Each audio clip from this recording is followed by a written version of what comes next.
अस्सलाम वालेकुम। Respiratory disorder हम डिस्कस करेंगे लंग कैंसर यानी फेफड़ों का कैंसर। इसकी डेफिनेशन है जी अनकंट्रोल्ड सेल डिवीजन। अनकंट्रोल यानी सेल डिवीजन पे काबू हो जाती है, कहाँ? In the tissue of lungs, फेफड़ों के टिश्यूज़ में, जिसकी वजह से क्या होता है, the cells continue to divide, cell तकसीम होते रहते हैं विदाउट एनी कंट्रोल, बगैर किसी कंट्रोल के। यानी जिन सेल को तकसीम करने की ज़रूरत नहीं है वो भी तकसीम होते रहते हैं और बेकाबू तकसीम के नतीजे में फॉर्म ट्यूमर्स बनते हैं। यहाँ पे देखें, ये फेफड़ों में ये ट्यूमर्स बने हुए हैं और इन्हीं ट्यूमर्स को हम कहते हैं कैंसरियस मास, यानी यही कैंसर है। सेलुलर ग्रोथ में इन्वेड, वो जो सेलुलर ग्रोथ है, वो जो ट्यूमर्स है वो इन्वेड करते हैं यानी हमला करते हैं एडजेसेंट टिश्यू, एडजेसेंट कहते हैं साथ वाले टिश्यूज़, बियॉन्ड द लंग्स यानी लंग्स के अलावा जो साथ वाले दाएं बाएं के टिश्यूज़ हैं उन पे भी वो हमला करते हैं। अब इनके सिम्टम्स क्या हैं, इनके अलामात क्या हैं? शॉर्टनेस ऑफ ब्रीथ, सांस में तंगी होती है, कफिंग, खांसी आती है, इंक्लूडिंग अप ब्लड यानी खांसी में बाज़ दफ़ा वो जो बलगम होती है उसमें खून भी आ जाता है, वेट लॉस, वज़न में कमी आती है। अब इसकी वजूहात क्या हैं? काजेज़, सबसे बड़ी काज है जिसका कार्सिनोजन।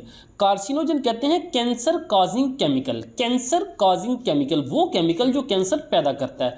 अब मेन कैंसर काजिंग केमिकल है सिगरेट स्मोक, वो जो सिगरेट से धुआं निकलता है, या इसके अलावा आयोनाइजिंग रेडिएशन, ये जो आयोनाइजिंग रेडिएशन है, मसलन जो एक्स रेज हैं वो भी कैंसर पैदा करती हैं। वायरल इन्फेक्शन, वायरस का इन्फेक्शन हो सकता है। Smoking is the main cause of lung cancer, smoking main वजह है। और वो कौन सी स्मोकिंग ज़्यादा खतरनाक है? पैसिव स्मोकिंग ज़्यादा खतरनाक है।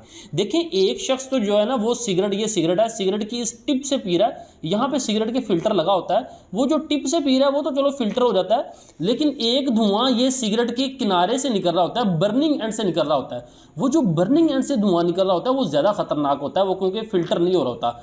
अब वो जो साथ बैठा शख्स है वो ये वाला धुआं इनहेल कर रहा होता है, वो जो ये वाला धुआं इनहेल करता है उसे हम कहते हैं पैसिव स्मोकिंग। जो यहाँ से सिगरेट पी रहा है बाकायदा वो एक्टिव स्मोकर है, और वो जो साथ बैठा शख्स है वो पैसिव स्मोकिंग है। पैसिव स्मोकिंग की डेफिनेशन है इनहेलेशन ऑफ स्मोक, यानी स्मोक का इनहेल करना, अंदर ले जाना, फ्रॉम द एनदर स्मोकिंग, किसी दूसरे, यानी एक बंदा सिगरेट पी रहा है उसके साथ बैठा शख्स जो उसका धुआं ले रहा है उसे हम कहते हैं passive smoking. Risk of lung cancer is significantly lower in non smoker, non smokers में कम होता है, यानी वाज़ेह तौर पर कम होता है नॉन स्मोकर में। Cigarette smoke contain over 50 non carcinogen, cigarette के धुएं में 50 ऐसे कार्सिनोजन केमिकल शामिल हैं जिनको हम जानते हैं। कार्सिनोजन कैंसर काजिंग केमिकल, यानी एक सिगरेट में 50 से ज़्यादा ऐसे केमिकल हैं जो कैंसर पैदा करते हैं। अब ये हमने पैसिव स्मोकिंग की डेफिनेशन देख ली। Smoke from the burning end of cigarette, यानी बर्निंग एंड, ये जो बर्निंग एंड होता है वहाँ से जो स्मोक निकलता है, इज़ मोर डेंजरस, ज़्यादा खतरनाक है, then the smoke from the filter end, बनस्बत, क्योंकि फिल्टर एंड से थोड़ा बहुत फिल्टर हो रहा है, लेकिन बर्निंग एंड से जो स्मोक है वो बिल्कुल फिल्टर नहीं हो रहा। प्रिवेंशन यानी इसकी बचाव की तदाबीर में सबसे पहले एलिमिनेटिंग टोबैको स्मोकिंग, यानी ख़त्म करना, एलिमिनेटिंग ख़त्म करना, तंबाकू को जो स्मोक करना है उसको ख़त्म करना, is the primary goal, main मकसद है in the prevention of lung cancer, lung cancer से बचाव के लिए। द वर्ल्ड हेल्थ ऑर्गेनाइजेशन, जिसे हम WHO कहते हैं, has called for the government, ये गवर्नमेंट्स को कहती है, बताती है, टू स्टॉप टोबैको एडवर्टीजिंग, यानी तंबाकू के जो इश्तिहार आते हैं, उनको इश्तिहारात आते हैं, उनकी एडवर्टीजमेंट होती है, उसे बंद करें।